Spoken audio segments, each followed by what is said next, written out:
안녕하세요, 단테입니다. 오늘은 러스트의 스트럭트에 대해서 알아보겠습니다. 이 스트럭트는 자바의 클래스와 같은 역할을 하는데요. 한번 차근차근 알아보도록 하겠습니다.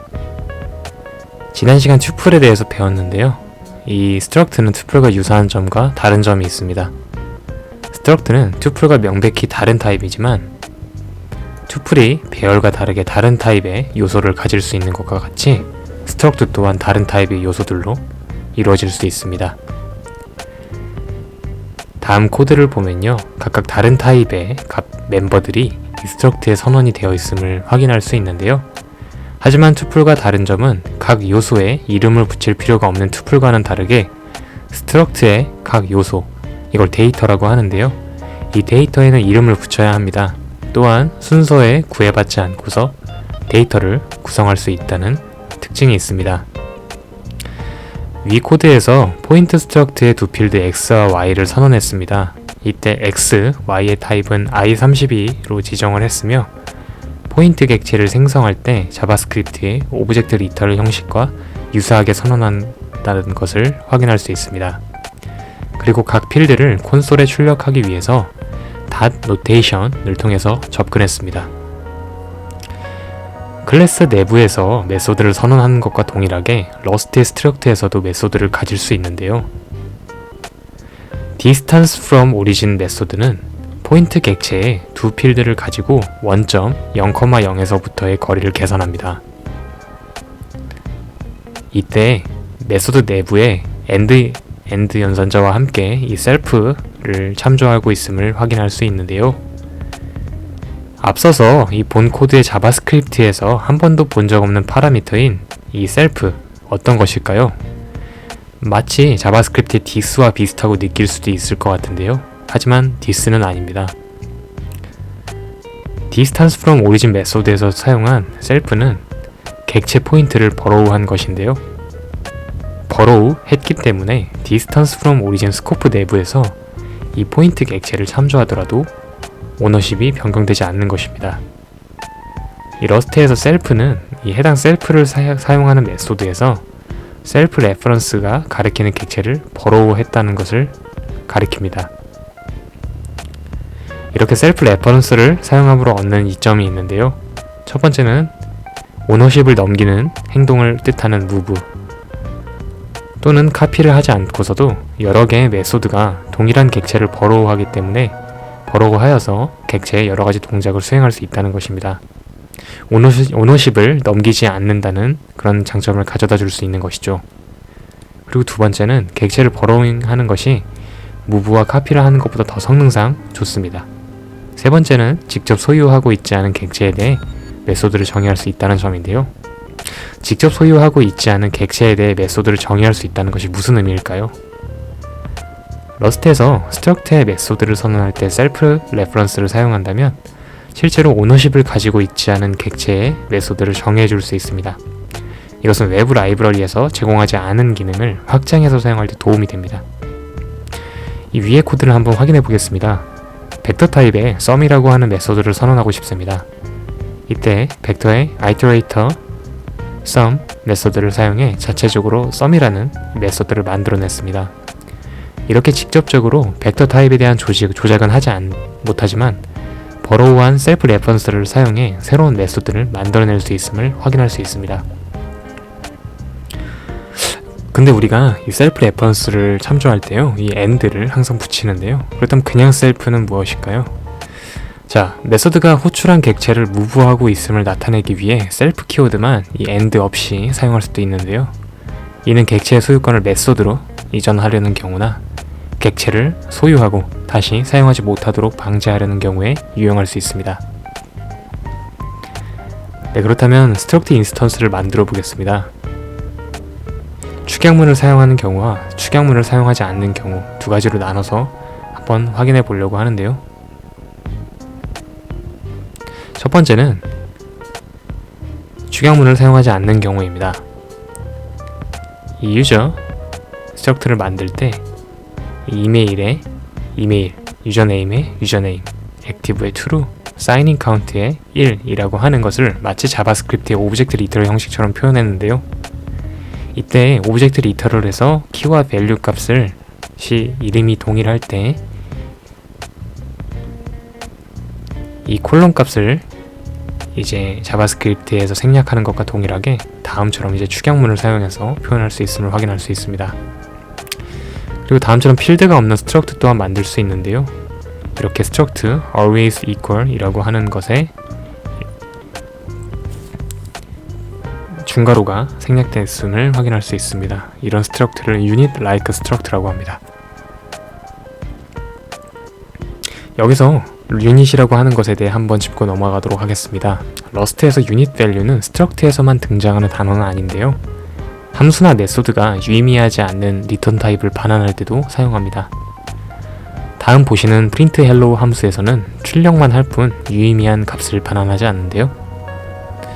또 다른 예시로 패턴 매칭에 사용되는 코드를 보여드리겠습니다. 다음 메소드에서 process underbar data는 벡터 i32 타입을 인수로 받아들이고 ok와 에러를 variant로 갖는 enum 타입 result를 반환합니다. 데이터가 비어있지 않으면 이 process underbar data는 ok, process 데이터의 반환값 ok와 매칭하는 데 사용됩니다. 다시 스트럭터로 돌아오겠습니다. 아무런 데이터를 가지고 있지 않은 스트럭트를 unit like struct라고 한다고 앞서서 말씀드렸는데요. 특정 타입을 만족하는 트레이스를 만들고 싶은데 안에 아무런 데이터가 없어야 한다. 이때 unit like struct 사용을 고려해 볼 수 있습니다. 트레이트에 대해서는 나중에 다시 다룰 텐데요. 먼저 아래와 같은 코드가 있다는 것만 한번 머릿속에 넣고 넘어가면 될 것 같습니다. 네, 스트럭트 사용 예시를 보겠습니다. 베리어블을 사용해서 작성한 코드와 스트럭트를 사용한 코드를 비교해 볼 텐데요. 아래 보이시는 이제 area 함수는 사각형의 넓이를 구하는 간단한 코드입니다. 꼭 사각형을 구하는데 area 코드가 사용하지 않아도 되고 이 프로젝트 구조에 어디에 있어도 사용할 수 있을 정도로 응집도가 낮은데요. 이것을 튜플을 통해서 먼저 리패토링 하도록 하겠습니다. 이 디멘션이라고 하는 튜플 사용으로 인해서 에리아에 사용하는 데이터가 무엇인지 조금 더 직관적으로 볼 수 있게끔 되었습니다. 앞서서 봤었던 에리아 함수를 호출할 때는요, 이 두 개의 파라미터를 이제 각각 넣어줘야 하는 것과 다르게 이 디멘션이라고 하는 것을 명시적으로 선언을 해줘서 이것을 튜플 타입으로 넘겼을 때 사용자는 이 호출부에서 이 두 가지의 이 값이 유기적으로 연결이 되어 있겠구나 라고 이제 판단을 할 수도 있겠습니다. 근데 이 너비는 이 첫 번째 인덱스, 그 다음에 하이트는 두 번째 인덱스라는 사실은 항상 이 에리아 코드를 사용할 때 염두에 두고 이제 파라미터를 넣어줄 때 생각을 해야 되는데요. 이것을 스트럭트를 사용해서 한번 변경을 해보도록 하겠습니다. rectangle 스트럭트를 사용해서 이 너비와 높이의 필드를 가지는 객체를 만들었습니다. 이제 area 함수는 rectangle에 대한 immutable borrow 타입인 rectangle을 가지고 너비와 이 높이에 대한 이 멤버에 접근할 수 있게 되었습니다. 이제 area가 무슨 의미인지 이 함수 area에 선언된 코드만 보아도 이해가 가능하게끔 변모했습니다. 네, 아래와 같은 코드가 있다고 했을 때 컴파일을 해보면요, 분명 봤을 때는 아무런 문제가 없어 보이는데 아래와 같이 컴파일에 실패하는 것을 확인할 수 있는데요. rectangle doesn't implement display라고 하는 에러가 나왔습니다.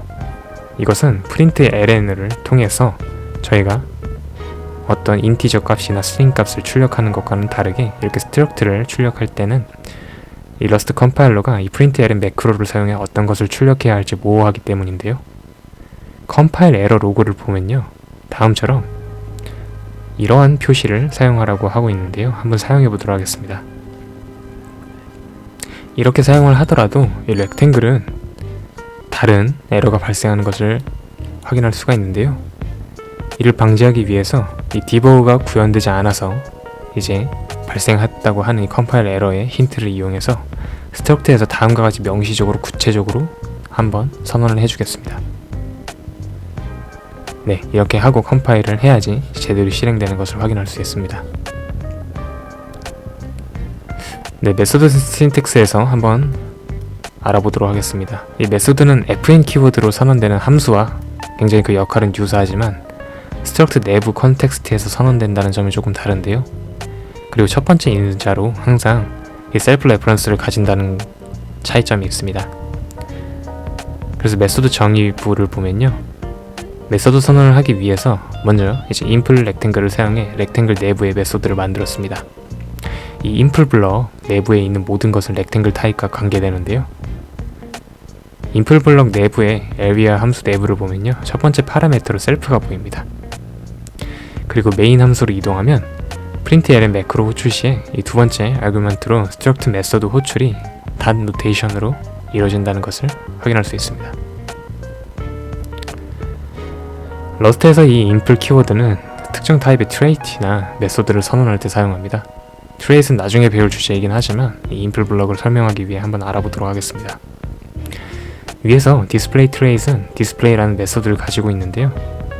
이 input display for point line은 이 포인트 스트럭처는 display trace로 구현됐다는 뜻으로 이 트레이 내부에 있는 디스플레이에 대한 구현이 포인트 타입에서는 항상 이제 구현이 돼야 된다는 뜻입니다. 그래서 디스플레이 트레이 내부에 있는 이 디스플레이 함수가 이 내부 메소드에서도 동일하게 구현되었음을 확인할 수 있습니다. 네, 그리고 하나의 스트럭트는 여러 개의 이제 인플 블럭을 가질 수 있는데요. 보시면요, 스트럭트 포인트에 대해서 여러 개의 인플 블럭을 가지고 있음을 확인할 수 있습니다. 따라서 이 메인 함수에서 각각의 인플 블럭에서 선언한 모든 메소드를 자유롭게 이제 사용하고 있음을 확인할 수 있습니다. 네, associated function에 대해서 한번 알아보도록 하겠습니다. 이 인플 블럭 내부에서 정의되는 함수들은 모두 associated function이라고 부릅니다. associated function은 셀프를 첫 번째 파라미터로 꼭 가지고 있지 않아도 되는데요. 이렇게 선언되면 이 함수들은 이제 메소드라고 불리지 않게 됩니다. 그래서 associated 메소드가 아니라 associated function이라고 불리는 것이죠. 이 associated function은 보통 컨스트럭트에서 새로운 스트럭트나 인스턴스를 반환할 때 사용하는데요. 위에서 반환 타입인 셀프 키워드나 함수 내부에 선언된 이 셀프는 인플 키워드가 가리키는 타입 그 자체를 의미합니다. 위의 예제 코드를 기반으로 말을 하면 이제 렉탱글에 해당하겠죠. 이 associated 함수를 호출하기 위해서는 이제 콜론 2개를 붙인 문법을 사용하는데요. 이 문법은 associated function을 호출할 때도 사용되지만요, 모듈의 네임스페이스를 참조할 때도 사용합니다. 네, 오늘은 서비스 도메인에 맞는 응집력 높은 코드를 작성할 수 있게 해주는 러스트의 스트럭트에 대해 알아봤습니다. 긴 강의 들어주셔서 감사합니다. 다음 강의에서 뵙겠습니다. 새해 복 많이 받으세요. 안녕.